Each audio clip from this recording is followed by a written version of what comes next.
Summon sa barangay. May nag-text po na magbibigay na daw po ng summon.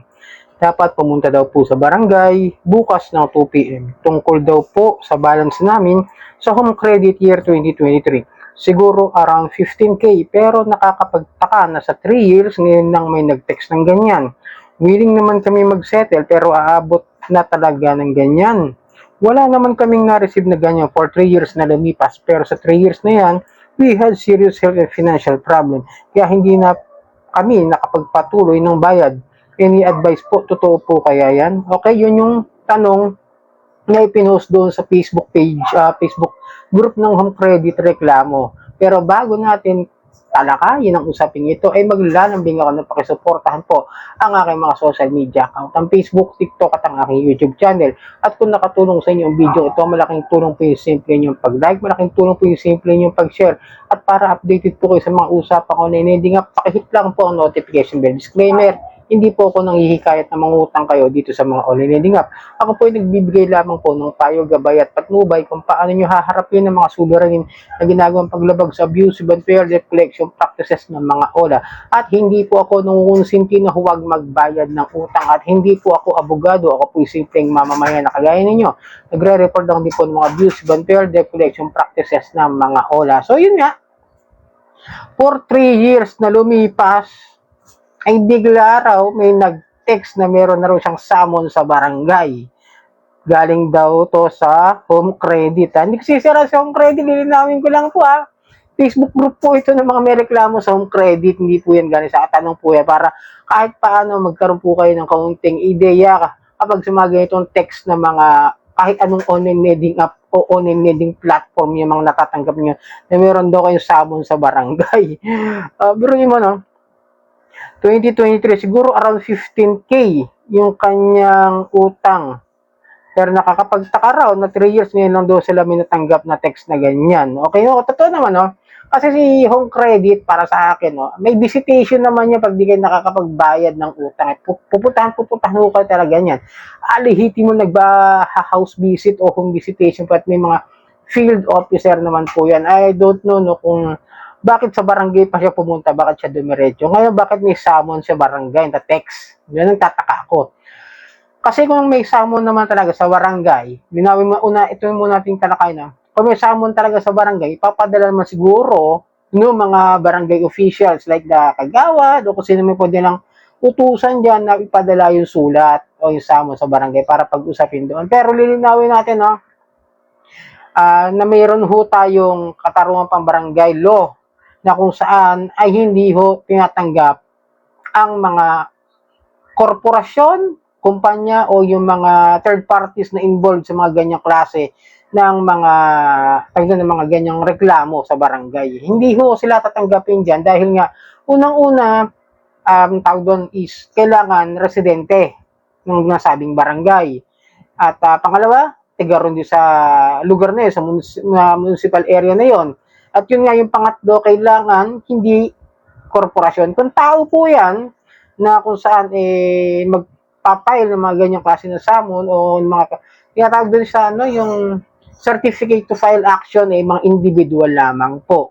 No? At kailangan may mga demand letter na. Pero ulitin ko, pag korporasyon, bawal hong dinggin dito sa barangay law. Kasi nga, hindi lang po yan ang tamang proper venue para pag-usapan yung mga utang ng mga korporasyon. Kasi matagal na alam kong narinig ko na talagang ginagamit yata yung mga barangay na yan para sa pangongolekta ng mga utang. Parang binabypass po yung legal process ng mga korporasyon. Kasi syempre, pag sa barangay nga naman kayo nag-uusap, pag yung kayo nagkaroon ng settlement, wala na hong babayaran mga proceeding fees o mga procedure fees, processing fees pagdating sa parang sa korte. Kasi syempre, may mga filing fees po pag sa korte ho. 15,000 medyo malaki rin ho yan. Siguro makukuha na magagastos ng mga ganyan lending companies pag nag-file pa sa korte, di ba? Pero ulitin ko, no, for 3 years, dapat na-visit na kayo, no? Sabi natin na may problema ho talaga kasi financial at sa health problem. Naintindihan naman ho natin dahil dumadanas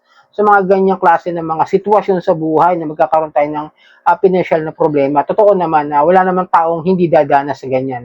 Tuloy na magkaroon sa health problems, but still, dapat pinuntahan na lang kayo. Kaya naman ay i-verify nyo na lang yung sinasabing summon sa barangay kung totoo meron kayong ano. Then, pumunta rin ho kayo sa opisina kaya doon sa may mga mall o kaya kung saan branch meron para ma-verify ninyo yung utang ninyo kung talagang gusto niyo i-settle naman itong mga ganong klase ng mga matatagal ng loan para kung sakasakali baka kasi mabigyan pa kayo ng iba pang payment option to settle the obligation nung inyong utang. Kung 15K, baka pagbigyan pa kayo na ma-waive yung mga penalties. Just in case lang, ako lang naman, in my part lang naman, para mas magiging okay yung usapan ninyo.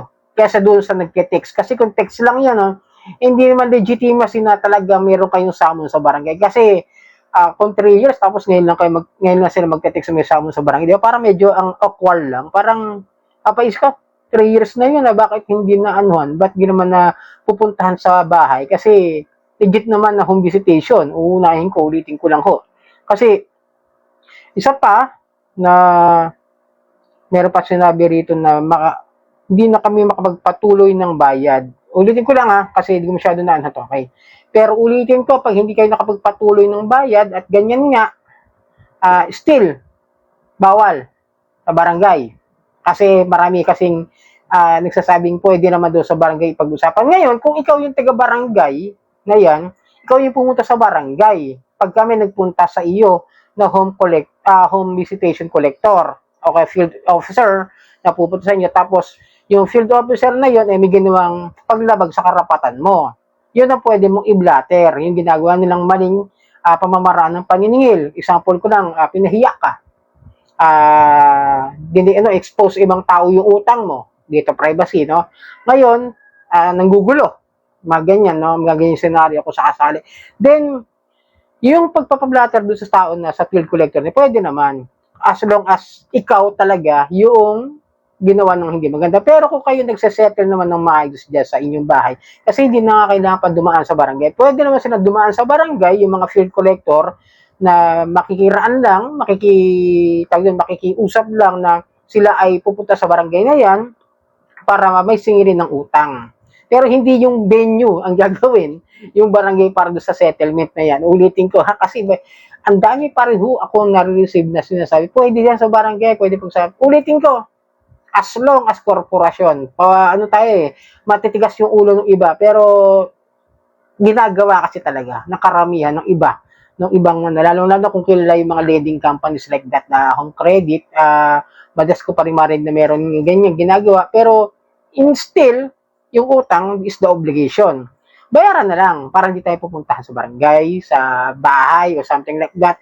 Mas mabuti kasi kinakausap na lang natin. Ako, dami man nakausap na ako rito na personal, mga may utang dyan na hindi naman dumadaan na ng barangay. Kasi may mga nagpupunta rito home credit collector. Sabi ko, kausapin nila. Kasi, totoo lang, yung utang natin, magpapatuloy yung penalties kapag hindi nababayaran. Kaya hanggat maaari, try to connect doon sa collector. Try to settle sa collector. At magbayad kayo sa tamang number ng reference ID ninyo at huwag doon sa collector, baka ma-scam kayo, baka nagbabayad kayo doon sa collector tapos peke pala, di pala empleyado ng home credit. Okay, sana nakatulong ang aking video. Maraming salamat sa ulitin.